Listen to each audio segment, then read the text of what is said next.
வணக்கம். நம்ம மாடி தோட்டத்தில் ஒரு 4 நாள் கழித்து இன்றைக்கி ஒரு சின்ன அறுவடை பண்ணியிருக்கோம். எந்த ஒரு செடியுமே நம்ம கவாத்து பண்ணி விடுறதுனாலையும், சரியான நேரத்தில் நம்ம உரங்கள் லிக்விடாக கொடுக்கறதுனாலையும் இந்த வெயில் காலத்தில் நமக்கு பூக்களும் காய்களும் அதிகமாக கிடைக்கும். அது கிடைக்கிறதுக்கு நம்ம ஒவ்வொரு முறையும் வீடியோவில் எந்த மாதிரி லிக்விட்லாம் கொடுக்கலாம் அப்படின்னு சொல்லி ஏற்கனவே நம்ம கொடுத்துருக்கோம். மீன் அமிலம், மெயினாக அரிசி பருப்பு கழுவுற தண்ணி, நம்ம வீட்டில் வாரத்தில் 2 நாள் கறி மீன் இதெல்லாம் வாங்குவோம், அதெல்லாம் அலசுகிற தண்ணி, இதையெல்லாம் சேர்த்து வச்சுருந்து நம்ம செடிகளுக்கு ஊற்றினாலே தேவையான அளவு உரங்கள் கிடைச்சிரும். இது நமக்கு மாடி தோட்டத்தில் புதுசாக வந்திருக்கிற செவ்வரளி. இந்த செவ்வரளி பார்த்திங்கன்னா கல்யாண வீட்டில் நமக்கு கொடுத்தது தான். நம்ம இது ஒரு 2 அடி வளர்ந்த உடனே கவாத்து பண்ணி விட்டோம். கவாத்து பண்ணி விட்டதுக்கப்புறமா நிறைய பக்க கிளைகள் உருவாகி பூக்கள் இன்னும் வரலையே அப்படின்னு சொல்லி பார்த்துட்ருந்தேன். ஆனால் அதில் சின்ன சின்ன மொட்டுக்கள் இப்போ பூக்களும் வர ஆரம்பிச்சிச்சு. இது நெல்லிக்காய் மரம். இந்த நெல்லிக்காய் மரம் பழைய வீடியோலாம் பார்த்திங்கன்னா உங்களுக்கே தெரியும், ஒரே ஒரு கிளை இருந்தது. இதை கவாத்து பண்ணதுக்கப்புறம் இப்போ எந்த அளவுக்கு உயரமாக வளர்ந்துருக்குன்னு பாருங்கள். இது என்ன செடின்னு எனக்கே தெரியாது. நான் வாங்கி வச்சப்போ ஏதோ கொய்யா செடி இலை மாதிரி இருக்குது, இல்லை சப்போட்டா செடி இலை மாதிரி இருக்குது அப்படின்னு பார்த்துட்டு இருந்தேன். ஆனால் இதுவும் பூச்செடி தான் அப்படின்னு சொல்லி அதுக்கப்புறமா தான் எனக்கு தெரிஞ்சது. இது பார்த்தா இட்லி பூ. இப்போ இதுலேயும் அழகாக பூக்கள் பூத்து வர ஆரம்பிக்குது. பார்க்கவே ரொம்ப அழகாக இருந்தது. இந்த செடியை நம்ம இன்னும் கவாத்து பண்ணவே இல்லை. ஆனால் நிறைய இடத்துக்கெல்லாம் மொட்டுக்கள்லாம் நிறைய வச்சுருக்கு. அதனால் இந்த மொட்டுக்கள்லாம் முடிஞ்சதுக்கப்புறமா, பூக்கள் பூத்து முடிஞ்சதுக்கப்புறமா தான் நம்ம கவாத்து பண்ணணும். இந்த செடி பார்த்திங்கன்னா பாரிஜாதம். இது ஏற்கனவே தெரியும். ஒரு நாளைக்கு நமக்கு 4 பூக்கள் கூட பூத்துருக்கு. இந்த ஒரே ஒரு ஃப்ரிட்ஜ் பாக்ஸில் 2 செடியாக இருந்தது. மல்லி செடி கூடவே இந்த பாரிஜாதம் இருந்தது.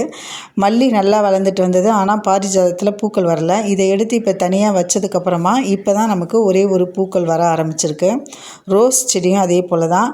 நல்லா உயரமாக நீளமாக வளர்ந்துக்கிட்டே போனதுன்னா கண்டிப்பாக கவாத்து பண்ணுங்கள். இல்லைனா நீளமாக வளர்ந்துக்கிட்டே போகுமே தவிர நமக்கு பூக்கள் வரவே வராது. அடுத்து நந்தியவட்ட செடியிலையும் நிறைய பூக்கள் வர ஆரம்பிச்சிருக்கு.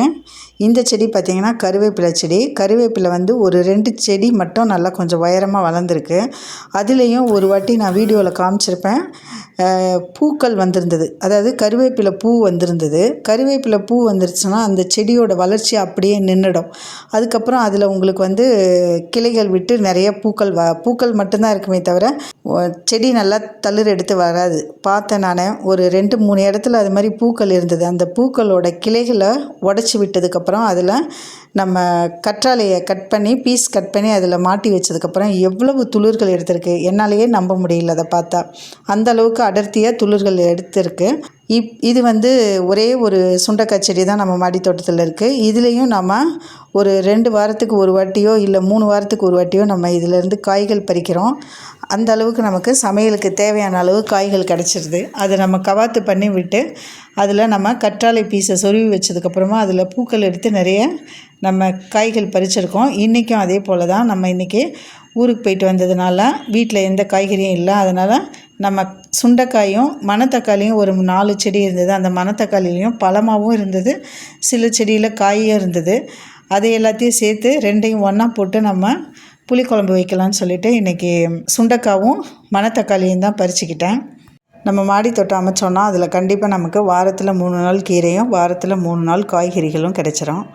ஒரு தடவை நம்ம பறிக்கும்போது கோவக்காய் பறித்தோம், அதுக்கடுத்து பெரிய பாகக்காய் பறித்தோம்.